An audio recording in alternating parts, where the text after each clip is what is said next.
Hello everyone, আসসালামু আলাইকুম। চলে আসলাম নতুন একটি ব্লগ নিয়ে। আজকের ব্লগটি আমার মামার বিয়ে নিয়ে, কিন্তু সবচেয়ে দুঃখের বিষয় আমার মামার বিয়ের সময় আমার পরীক্ষা ছিল। আমার পরীক্ষা শেষ হচ্ছে 22 তারিখে, বাট আমার মামার বিয়ে ছিল 24 তারিখ।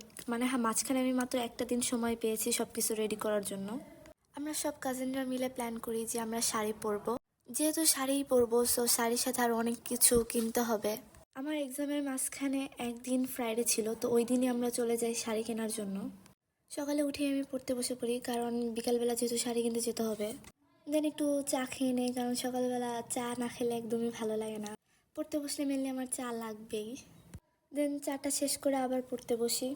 পড়া শেষ করে গোসল করে নামাজটা পড়ে নিই জোহরের। অ্যান্ড দেন দুপুরে খাওয়া দাওয়া করে একটু রেস্ট নিয়ে বেরিয়ে পড়ি বিকেলে। আমার কাছে এই শাড়িটা অনেক ভালো লাগছিল, বাট আমি রেড কালারের আগেও পরেছি, যার কারণে এটা নিয়ে নিই। এই গ্রিন শাড়িটা দেখার পর আমার এত ভালো লেগেছে যে আমি এটাই নিয়ে নিয়েছি। অ্যান্ড এটার সাথে ম্যাচিং করে আমি ব্লাউজের কাপড়ও নিয়ে নিয়েছি। অ্যান্ড দেন আমার আর কোনো ভিডিও করা হয় নাই। এটা হচ্ছে 23 তারিখ রাতে। 24 তারিখে আমার মামার বিয়ে ছিল। আমি পার্লারে চলে আসি, প্লাস হেয়ার স্পা করি। দেন ওরা আমার চুলটা সেট করে দেয়। অ্যান্ড এই তো এটা ছিল আমার ফাইনাল লুক। ওদের হেয়ার স্পাটা অনেক বেশি সুন্দর হয়। অ্যান্ড গাইস, পরের দিন সকালবেলা আর কোনো ভিডিও ক্লিপ নেওয়া হয়নি, কারণ আমি অনেক বেশি লেট করে ফেলেছিলাম।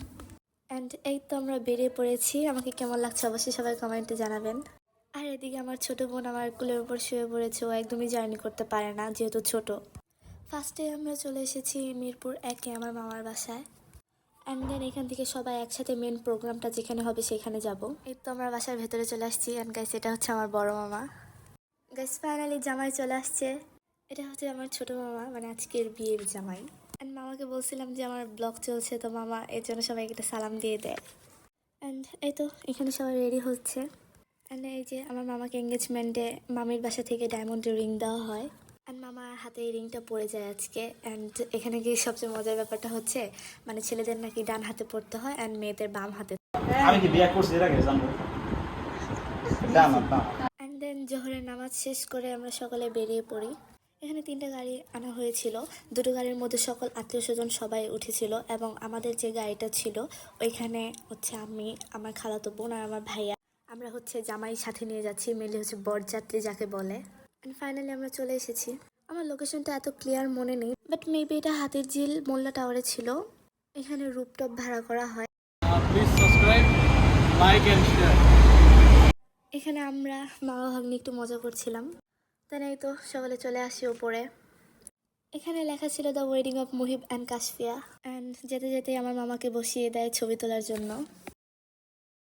অ্যান্ড গাইস, এই তো আমার মামি। এখানে মামির ফটোশ্যুট করা হচ্ছে। আমার কাছে মেনলি বিয়ের এই পার্টটুকু অনেক বেশি সুন্দর লাগে।